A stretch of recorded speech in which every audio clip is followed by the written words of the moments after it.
Hello दोस्तों, नमस्कार। Nice computer के यूट्यूब चैनल पर आपका स्वागत है। यदि हमारे चैनल पर आप नए हैं, पहली बार विजिट करें, सब्सक्राइब कर लें, लाइक करें, दोस्तों में शेयर करें ताकि हमसे जुड़े हर वीडियो का नोटिफिकेशन आप तक आसानी से पहुंचता रहे। जैसा कि दिया गया है आज के समाचार पत्र में कि कर्मियों को काम और अभ्यर्थियों को नौकरी का इंतजार है। शिक्षक भर्ती ठप होने से प्रदेश की दो प्रमुख भर्ती संस्थाओं के पास नहीं है कोई काम। उत्तर प्रदेश उच्चतर शिक्षा सेवा आयोग और उत्तर प्रदेश माध्यमिक शिक्षा सेवा चयन बोर्ड के इन भर्ती संस्थाओं कर्मचारी भी खाली बैठे हैं। इनके साथ अभ्यर्थियों को भी नए शिक्षा आयोग के गठन का इंतजार है, जिससे कर्मचारियों को काम और बेरोजगार अभ्यर्थियों को नौकरी। शिक्षा सेवा आयोग और माध्यमिक शिक्षा सेवा चयन बोर्ड के कर्मचारियों को नए शिक्षा सेवा चयन आयोग में मर्ज किए जाने की तैयारी है। उच्चतर शिक्षा सेवा आयोग में 8 अस्थायी कर्मचारी हैं, जिनमें 4 कर्मचारी चतुर्थ तृतीय श्रेणी और 4 चतुर्थ श्रेणी के हैं। वहीं माध्यमिक शिक्षा सेवा चयन बोर्ड में अब तक इन दोनों भर्ती संस्थाओं के पास अगस्त 2022 के बाद से कोई काम नहीं है। अशासकीय सहायता प्राप्त महाविद्यालयों में असिस्टेंट प्रोफेसर के 1017 पदों और अशासकीय माध्यमिक विद्यालयों में सहायक अध्यापक टीजीटी एवं प्रवक्ता पीजीटी के 4000 से अधिक पदों पर भर्ती के लिए आवेदन प्रक्रिया अगस्त 2022 में पूरी हो चुकी है। आवेदन की प्रक्रिया पूरी हुए साल भर होने वाले हैं, लेकिन अभी तक इन परीक्षाओं इसकी नहीं कराई जा सकी हैं।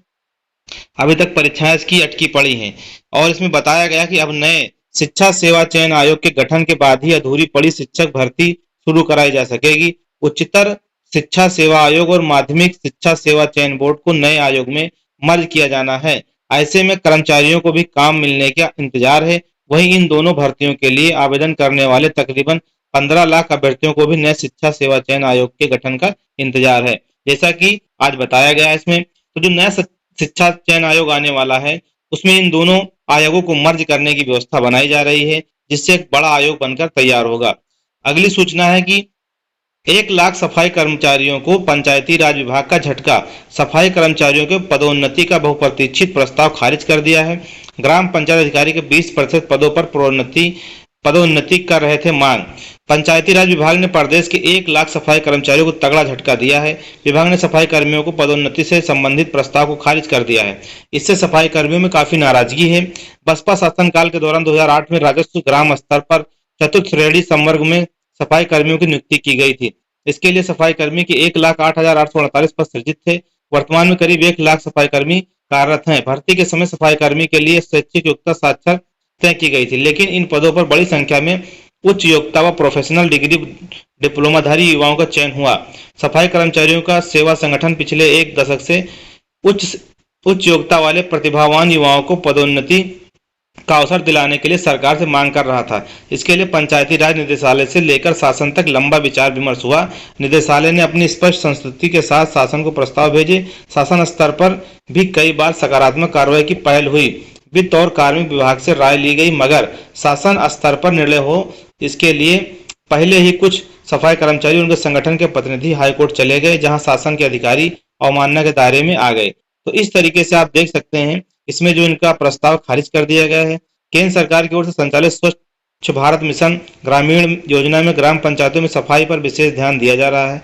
सफाई कर्मियों की नियुक्ति व भर्ती के समय भविष्य में पदोन्नति की कोई प्रतिबद्धता नहीं व्यक्त की गई थी। सफाई कर्मचारी की नियुक्ति मुख्य रूप से गांव की सफाई कार्य के मद्देनजर राजस्व ग्राम के अनुसार की गई है। वित्त विभाग के आदेश के अनुसार भविष्य में चतुर्थ श्रेणी के किसी भी पद पर नियुक्ति न किए जाने का प्रावधान है। सफाई कर्मचारी का पद राजस्व ग्राम के अनुसार एकल पद है। यदि पदोन्नति दी गई तो इससे उत्पन्न रिक्ति से उस गांव की सफाई के लिए बनाई गई व्यवस्था बनाना फिर से संभव नहीं हो पाएगा। तो इस तरीके से सफाई कर्मचारियों के लिए बहुत बड़ा झटका सरकार की ओर से है कि अब उनको पदोन्नति का कोई भी अवसर नहीं मिलने वाला है। अगली सूचना है कि सेना भर्ती के नाम पर करोड़ों की ठगी। पूर्व सैनिक और कोचिंग प्रबंधक गिरफ्तार। इसमें बताया गया है, एसटीएफ और मिलिट्री इंटेलिजेंस ने लखनऊ के बिजनौर से दबोचा। एसटीएफ और मिलिट्री इंटेलिजेंस से मिलकर सेना में भर्ती कराने के नाम पर करोड़ों रुपए जो ठगी की गई है, उसमें पूर्व सैनिक और कोचिंग मिशन डिफेंस एकेडमी के प्रबंधक को लखनऊ के बिजनौर से गिरफ्तार किया गया है। गिरफ्तार पूर्व सैनिक का करीब 2 साल पहले कोर्ट मार्शल हो चुका है। एसटीएफ ने लखनऊ के बिजनौर थाने में प्रकरण की एफआईआर दर्ज कर आरोपियों को कोर्ट में पेश किया, जहां से दोनों जेल भेज दिए गए हैं। एसटीएफ एसएसपी अमित नागर के मुताबिक 2020 में सेना भर्ती में सेंधमारी करने वाले गिरोह के 2 सदस्य सैनिक वाला और स्वप्निल संतोष पकड़े गए थे।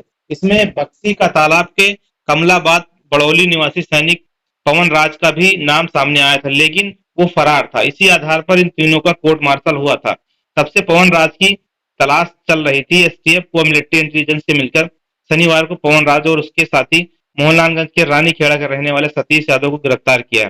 सतीश मिशन डिफेंस एकेडमी का प्रबंधक है। 3 से 5 लाख में अनफिट को फिट करा देते थे ये। पूछताछ में आरोपियों ने बताया कि मेडिकल में अनफिट अभ्यर्थियों को पास कराने के लिए 3 से 5 लाख रुपए लेते थे। अभ्यर्थियों की आर्थिक स्थिति के हिसाब से रकम वसूली जाती थी। कम से कम 3 लाख रुपए जरूर लेते थे। आरोपियों ने बताया कि अनफिट अभ्यर्थी का वो फर्जी मेडिकल प्रमाण पत्र तैयार कराते थे। जांच एजेंसी पता कर रही है कि गिरोह में और कौन कौन शामिल है। सेना के किसी और शख्स की भूमिका तो नहीं है, तो इस पे जांच चल रही है। ऐसे अटते थे रकम जिसे बताया गया है कि आरोपी अभ्यर्थियों को कोचिंग ज्वाइन कराकर सेना में भर्ती करवाने का दावा करते थे। साथ ही अभ्यर्थियों से एक मुश्त 5 से 10 लाख रुपए तक लेते थे। जिनका चयन अपने आप हो जाता था, उनकी रकम पार कर देते थे। जो अभ्यर्थी फेल हो जाते थे, उनसे वो दोगुनी रकम वसूल कर फर्जी नियुक्ति पत्र थमा देते थे। जब अभ्यर्थियों को इस फर्जीवाड़े का पता चला तो आरोपी उनको धमकाते थे, अगर किसी से शिकायत की तो उनके साथ रिश्वत देने के चलते वो भी फंसेगा, इसलिए अभ्यर्थी खामोश रहते थे। तो ये अगली सूचना दी गई है। आरक्षी पद पर खिलाड़ियों की सीधी भर्ती प्रक्रिया शुरू होने जा रही है, तो 6 माह में पूरी होने का दावा किया जाता है। 521 पदों पर भर्ती के लिए जल्द मांगे जाएंगे ऑनलाइन आवेदन। प्रदेश सरकार आरक्षी के पदों पर कुशल खिलाड़ियों की भर्ती के दूसरे दौर में 521 अभ्यर्थियों का चयन करेगी। उत्तर प्रदेश पुलिस भर्ती एवं प्रोन्नति बोर्ड 6 माह में भर्ती प्रक्रिया को पूरा करने का लक्ष्य निर्धारित कर चुका है। जल्द ही खिलाड़ियों से ऑनलाइन आवेदन मांगे जाएंगे। तो इसमें जो यूपीएसएफएस में 27 पदों पर होगी भर्ती। आगामी भर्तियों में नागरिक पुलिस में आरक्षी के 318 पद, आरक्षी पीएससी के 174 पद, उत्तर प्रदेश विशेष सुरक्षा बल यूपीएसएफएस के 27 पद और घुड़सवार पुलिस के 2 पद शामिल हैं। तो इस तरीके से भर्ती आने वाली है। जो खिलाड़ी उनको बहुत बड़ा अवसर मिलने वाला है। अगला इसमें जो अगली सूचना है कि सबसे भारी भरकम होगा नया शिक्षा आयोग। इसमें बताया गया है कि उच्च शिक्षा विभाग से लेकर माध्यमिक, बेसिक, प्राविधिक, व्यवसायिक शिक्षा, अल्पसंख्यक कल्याण एवं वक्फ विभाग एवं प्राचार्यों, प्रधानाचार्यों के रिक्त पदों पर चयन के लिए प्रस्तावित उत्तर प्रदेश शिक्षा सेवा आयोग का आकार प्रदेश भर के सभी भर्ती बोर्डों में सबसे भारी भरकम होगा। नए आयोग में एक अध्यक्ष के अलावा 11 सदस्यों की नियुक्ति का प्रावधान प्रस्तावित है। इनका कार्यकाल अधिकतम 3 वर्ष का होगा। 65 वर्ष की आयु तक के लिए होगा। प्रदेश की सबसे बड़ी भर्ती संस्था उत्तर प्रदेश लोक सेवा आयोग में एक अध्यक्ष और 8 सदस्य होते हैं। इसी प्रकार उत्तर प्रदेश अधीनस्थ सेवा चयन आयोग में भी एक अध्यक्ष और 8 सदस्यों के पद सृजित हैं। वर्तमान में सबसे बड़ा आकार उत्तर प्रदेश माध्यमिक शिक्षा सेवा चयन बोर्ड का होने जा रहा है, जो 4500 से अधिक सहायता प्राप्त माध्यमिक विद्यालयों, प्रधानाचार्यों एवं शिक्षकों की भर्ती करने के साथ ही उनके संबंधित विवादों का निस्तारण भी करता है। इसमें एक अध्यक्ष और 10 सदस्य होते हैं। तो इस तरीके से आपका बहुत बड़ा आयोग बनकर ये आने वाला है, जिससे आपकी भर्तियों का रास्ता साफ होने वाला है। इसमें बताया गया है कि 24 जुलाई से पहले आयोग के गठन की उम्मीद है। नए आयोग की अधिसूचना 24 जुलाई से पहले आने की उम्मीद जताई जा रही है। नए आयोग का ड्राफ्ट बनकर तैयार और शासन को भेजा जा चुका है।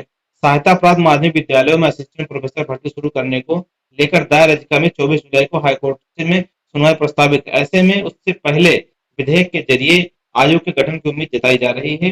तो इस तरीके से आप देख पा रहे हैं कि इसमें आयोग जैसे ही बनकर आएगा आपकी भर्तियां शुरू हो जाएंगी। अगली सूचना है कि शिक्षकों के चयन के लिए आज से काउंसलिंग होगी।